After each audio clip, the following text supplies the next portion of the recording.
I'm Charles Sanchez for thebody.com. It is a March 28th, 2024, and I'm at home with you. And you are welcome into my home. Have some iced tea. It's, iced tea weather. And, I've got my green nails because it's springtime. And I am actually, it's holy for Christians. It is Holy Week. For those who celebrate, like today is Holy Thursday or Maundy Thursday. Tomorrow's Good Friday. I don't know if Saturday's holy for some reason. And then, Easter. And although, I don't celebrate like Jesus as my personal Lord and Savior anymore, but I do like Easter. I think it's really fun. And in New York City, there's the Easter Parade. Now, it's not to be confused with the Easter Parade movie, the MGM classic with Fred Astaire, Judy Garland, Ann Miller, and Peter Lawford, which, is one of my favorites. I watch it every year.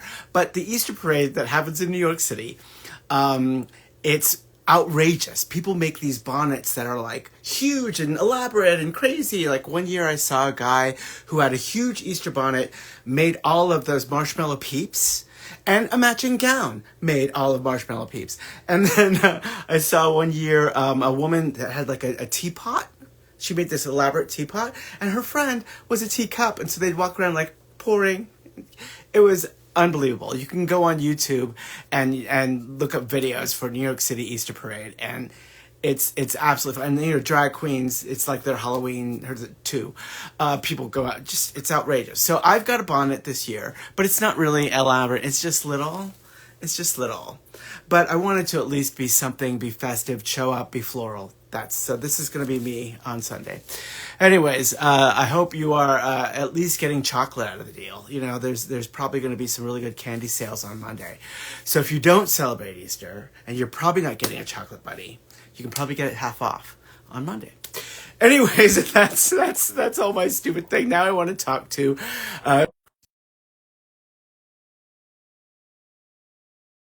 they focus on women and HIV, and this is like really an important thing to be talking about. I've been advancing my hi Krista, the things that I think of as being HIV issues. So I'm anxious to talk to you. Anyway, how are you today? I'm all right. How are you? I'm fantastic. Your how are bonnet. you? Where are you coming from? I'm coming from Brooklyn, New York. See, we're like right over there. You're right over. I'm like. But except that people think, like, it would take me about an hour and a half to get to you because I'm in Queens. Not that far. I'm in North Brooklyn, so because you're in Astoria. My kids went to high school, and one goes to high school in Queens, in Astoria. Oh, so all right. not so too it's far. like a bus ride, maybe. Yeah, G to the E. Okay. So, yes, I could do that. So let's get into it. I've been since women's health is such a hot button right now, and this mifepristone debate happening, which I just find incredibly unbelievable. What are your thoughts and feelings about these abortion rights being taken away, challenged, all of it, the above? Starting off with the light one. Yeah, well, it's your fault. On your website, that's one of the first things on the website. I know. HIV Yeah. So and I abortion, mean, credit to Olivia Ford, our editorial director, for getting out those fact sheets. So, yeah, no, we obviously it's a huge issue. We have been. I mean, part of just our core tenet is bodily autonomy, and so we even are really trying to figure this out. I mean, it extends. We just had a meeting recently where we were talking about like the intersections of HIV and abortion, or abortion access, and HIV, and then how it so is intertwined with HIV criminalization. Like there are certain states where just if someone like say Texas, for example, shout out to the Athea Center who's doing great work there, but if someone is seeking an abortion, just then that automatically says that they had sex, and you can actually like be criminalized in Texas for having sexual relations with someone just, while having HIV. And so it's so layered. And then we've even been talking about the aspect of bodily autonomy as it relates to women's and other birthing parents' choice to, breastfeed or chest feed. And it's, very similar along the same lines that, women should be able to make the choices that they feel are right for them and their family. And so, yeah, it's a big deal, and it's a lot to be kind of watching. And, in addition to the work that we're doing specifically in HIV and women, all these other rights that are being attacked by women and women's health, rights to, access healthcare is hard. It's amazing too how they're like this current methopriston, I can't say it right, challenge is not even really about the medication itself as much as it is about I think that it was explained to me that it's about the doctors. This particular court decision is about the doctors not being able to care for the patients, and they're being deprived of that if the women can take this medication that has been safe and used for 20 years. So it's a really slippery way that they can get around certain things legally. It's crazy. No, it's really hard because with all the abortion restrictions in certain states, this has been a way to, ensure that women have, access to safe healthcare. And it's just the whole thing. It's all about controlling women's bodies, and it's completely not okay. And so, yeah, so we're hoping that, they will prevail on the side, because it's actually just endangering women's lives, and it's endangering, so there's a lot around that it's difficult. And it's controlling women's bodies, and it's also controlling poor people, because it's because rich people will always be able to get an abortion whenever they want one, by either going to some other country or paying a doctor off.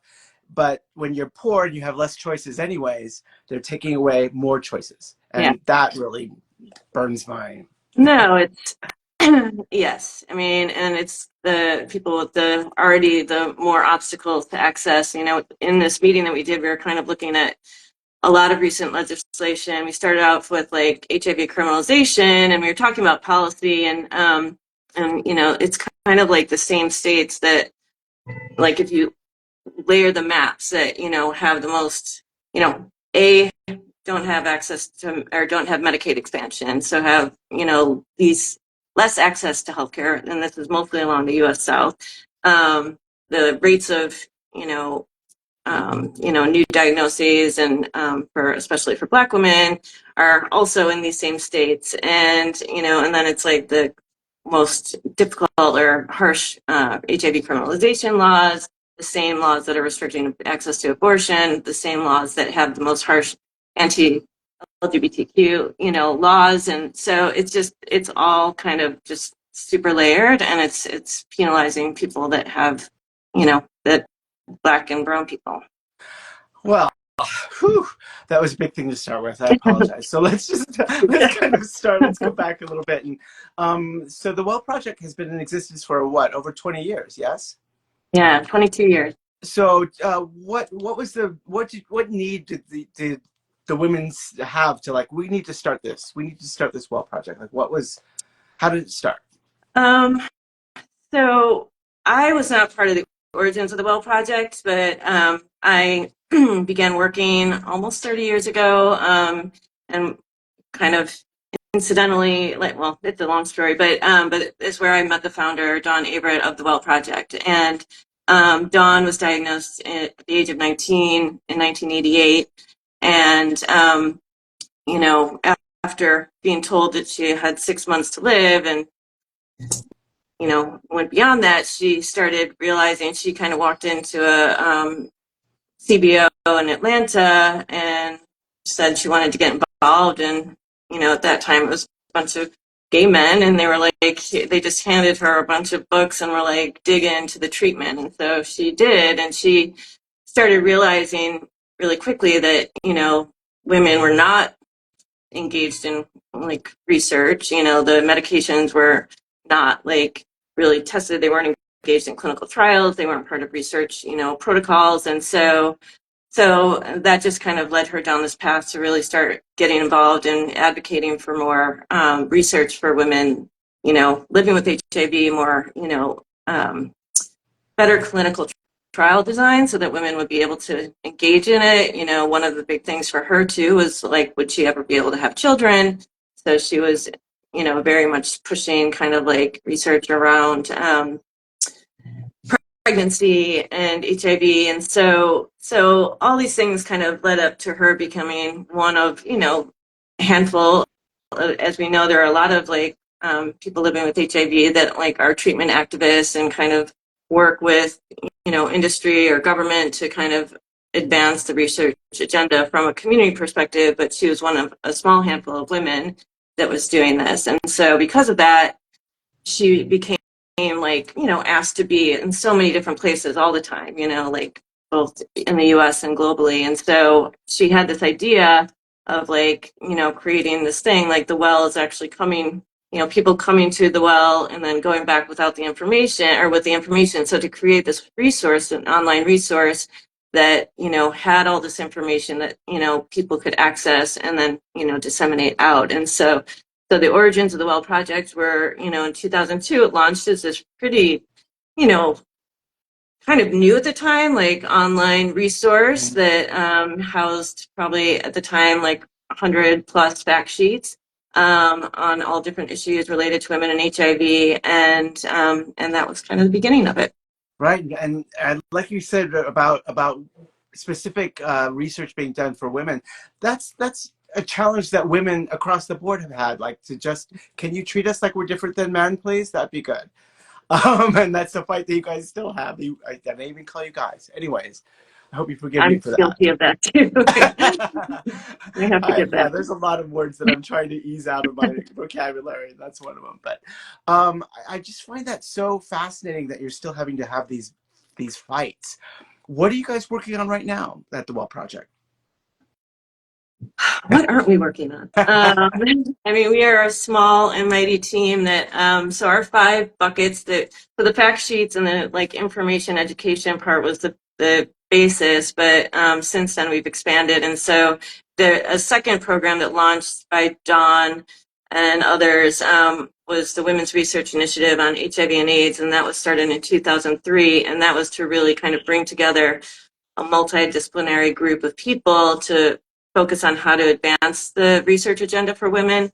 So that's kind of the second program. And so that's also one of our buckets. But then after I came on, and so I started with the Well Project in 2009 and then became the ED in 2013. And once so in 2009, though, like I was kind of handed the website over, like, here's the keys to the car, like do what you want. So, and was given kind of a small grant to start a blog for women living with HIV. So that is called A Girl Like Me. So kind of shortly after I started, I was working on trying to kind of lower the health literacy of the fact sheets, get them up to date with like current science, and then also at the same time we started the blog, and I started social media, and I was the only staff person at that time, and I was for quite a while until we did have someone come on in 2011, and then there was like a gap again with just me, and then hired second staff member in 2019, Juliana, who then kind of took over the website so that I could focus on other things, and then in 2021, we hired Cece Coven, and then Olivia Ford has been with as a consultant. And so we had like this kind of team that has been evolving. And then our most recent staff hire was Bridget Picou. And then I cannot forget about also just to mention Kelly Bauer, who's been part of the operations in the background, like the backbone of the Well Project since the beginning because she had known Dawn and Richard, Dawn's brother, who are the co-founders. Also Jenna Conley, who's also been part of the Well Project as well, so for heavily involved. So yeah, so it's like, so basically, yeah, so once we started kind of figuring out once the blog started and we started seeing these amazing women coming and sharing their stories and having wide platforms, then started being asked to be part of other opportunities with other organizations and entities.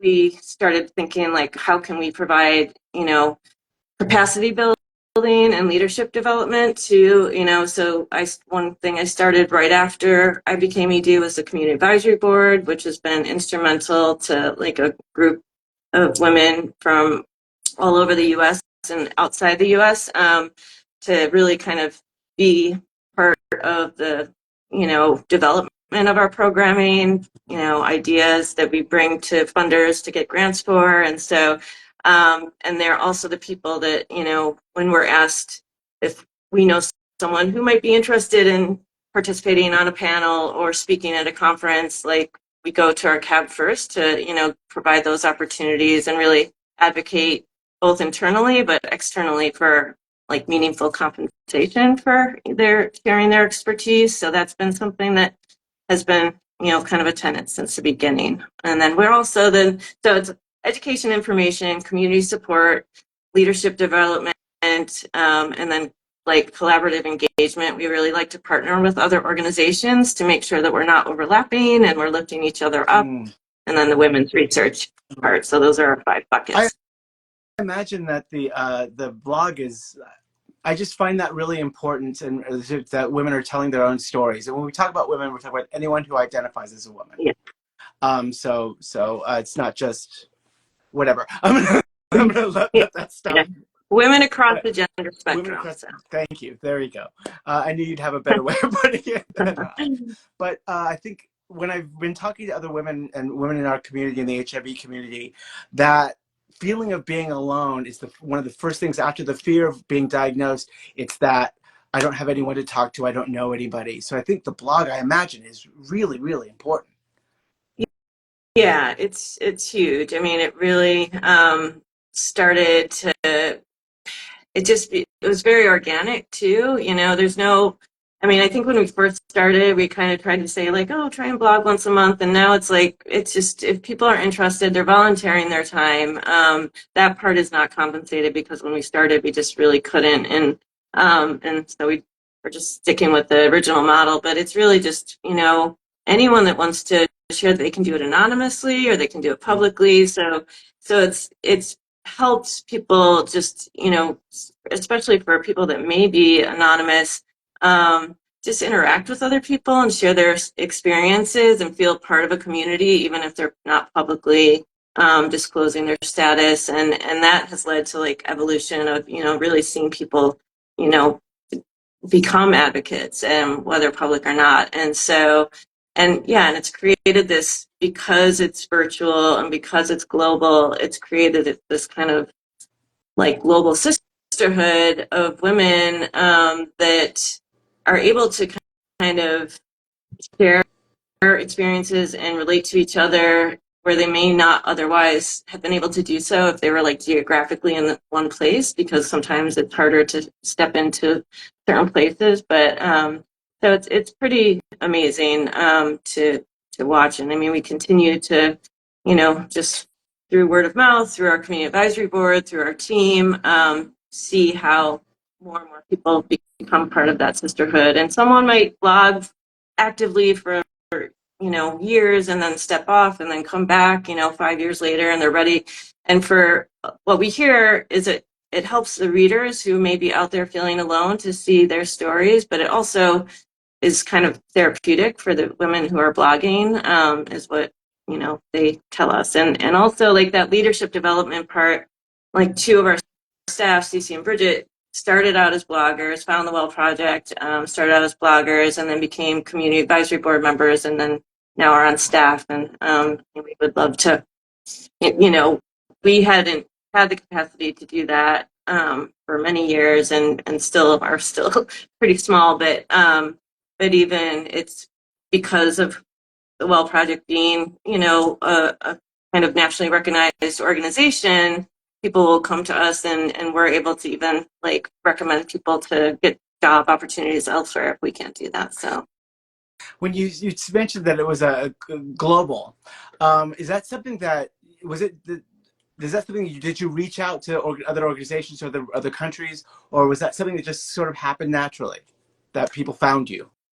That is really due to like having such a large online presence. And so people just Googling. I mean, one thing I would say, we did get a pretty sizable Google ad grant from the early days of the organization. And so that just helps people find us. And so I would say, while our programming is, largely focused in the US, um, the online resources have a global reach. I think about, 65 or 60 to 65% of our visitors to the website are outside the US. And so, and we do, because of that, we kind of like wanted to see what it would do if we were able to provide, some capacity and leadership to some women outside of the US. So we have a global ambassador in India who is kind of really leading the way for women in HIV in India, and then also one in Nigeria, a woman in Nigeria. So Joe and Bose. Do you um do you provide things in different languages on your site?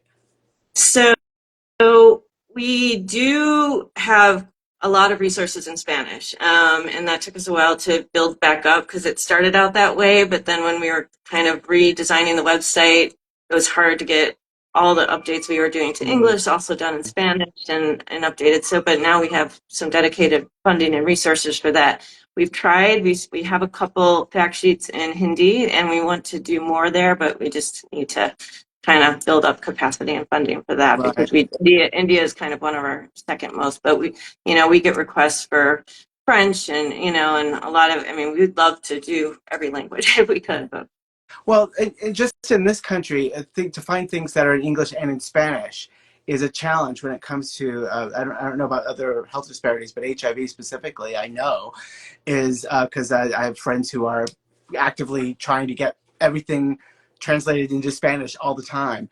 And I don't know what the problem is with that, like what the resistance is, if it's just that we're American and we need to speak English, or so is it racial, or is it just financial, or like what are the challenges? I just don't understand it. You I know? don't either. I think it's, I think, again, it's like funding and capacity, but we are really, dedicated. We were doing it kind of just like out of some general ops grants for a while, and then we did get some dedicated funding to really kind of, push out even more of our, so we translated even more of our fact sheets into Spanish, and we started translating some of the blogs into Spanish and trying to do some um, events kind of with Spanish interpretation. So, but it does take resources, but it's needed, because once we started doing it, like of our top 10 countries that came to the website, it was like all of a sudden like five of them, were Spanish speaking countries, and so obviously there's a need, and also some of our fact sheets, like I remember when we launched our fact sheet around U equals U back in like 2017, I think it was, or 2018. You know, when we translated that into Spanish, it became like the number one, one of the number one fact sheets like viewed on our website. So it's definitely needed. So Wow, that I love that you're doing that though, and that you're dedicating so much resources and time to getting the word out in different languages to other people. Okay, so we're at about like 6 or 7 minutes left, so I just want to warn you. But what other things you mentioned earlier that there are southern states that are the ones that have the most challenges? Are you doing programs to specifically reach that target market? yeah, I mean, we have been focusing increasingly more and more over the years to really center Black women, and especially and other women of color in the work, and then also with a more specific focus on the U.S. South, because of the just disparities that are with in the epidemic, and especially also with women. So one of the things is, we've been working on, working with different women and even providers around just trying to raise awareness. We have also we have a partnership with NASDAD, which is an organization in DC that works directly with like the EHE, the ending the HIV epidemic jurisdictions. And so, so that way we're like, you know, if we send something to them, they actually like are giving us some funding too to kind of supplement some of the work that they're doing. But they have a database of all those jurisdictions and all the public health departments within the ending the HIV epidemic. You know, so largely in the South. And so that's another way that we're able to like really disseminate our resources and get some of these public health departments to recognize some of the messaging and hear some of the most pressing needs that we would like them to hear. What is something that you're the most proud of the work that you're doing at the Well Project? What's like the thing that you feel the best about or that you're most excited about? I would say, I mean, it's hard if you would ask anyone of our team. I mean, one of the things I think that we are really proud of is the work that we've done around breast and chest feeding, breastfeeding for women, and infant feeding, because it was back in 2018 that we did a meeting around one of those women's research initiative meetings that was all focused on U equals U as it pertains to women. And it was during that, you know, kind of because it doesn't like research. There's not that much research, and the research shows the latest. I mean, there is some starting to happen in the U.S., but the research that we really had was from 2017, and it was all in Africa, and so and that showed that, you know, there were a few women who apparently had undetectable viral loads that were transmitted, but there's still some question around that. But it's less than 1%, which is basically still what we're talking about with pregnancy. Yet the U.S. federal and CDC guidelines said do not breastfeed, and because of that, women who, you know, in the ones in the CDC said do not breastfeed. There was no kind of like sub thing. In the other guidelines, the U.S. guidelines, it said that if a woman chooses to breastfeed, that, you know, she should be supported by her provider, and there was, you know, a lot of language around that.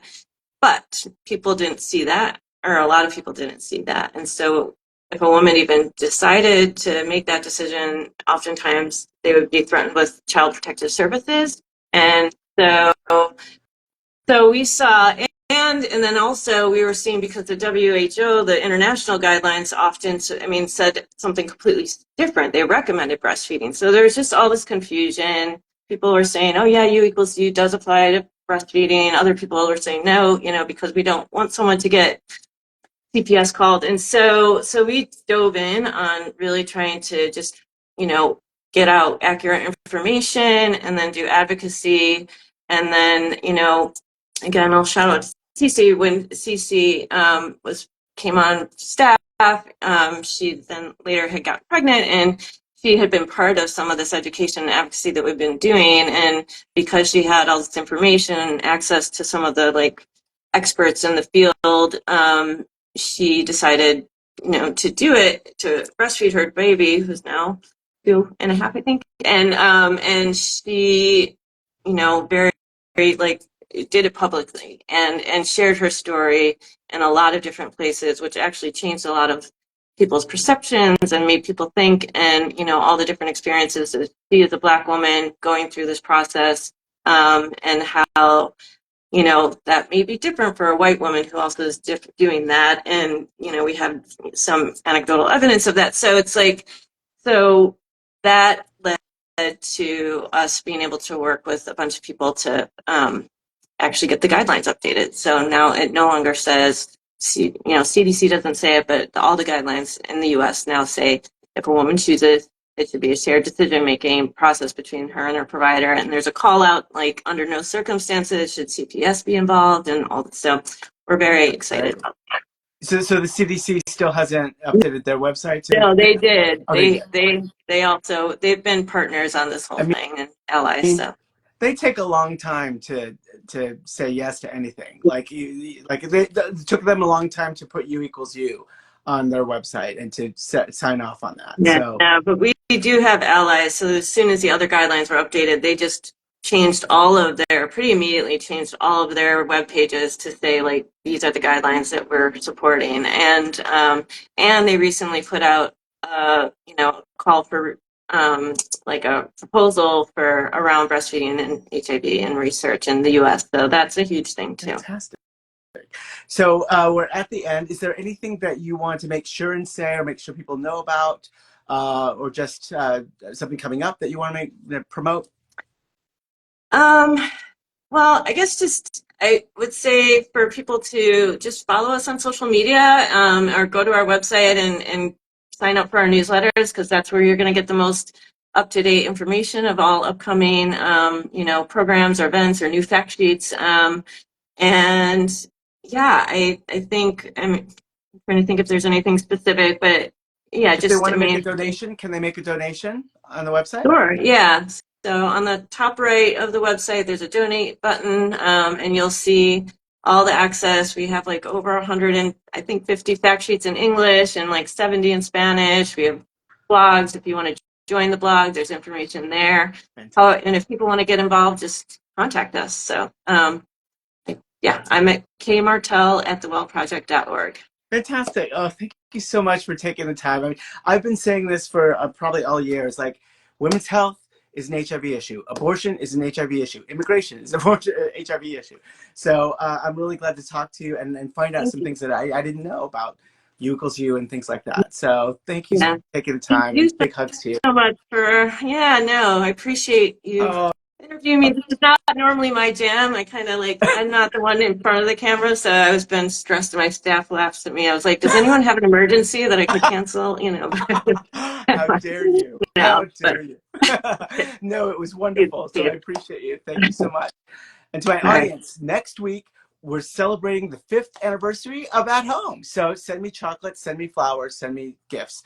But I'll be talking with Mondo Guerra from Project Runway. He was the first guest, and he's been the guest every anniversary. So we'll be talking with him next Thursday, so join us then. In the meantime, please take good care of yourself. Eat something delicious today.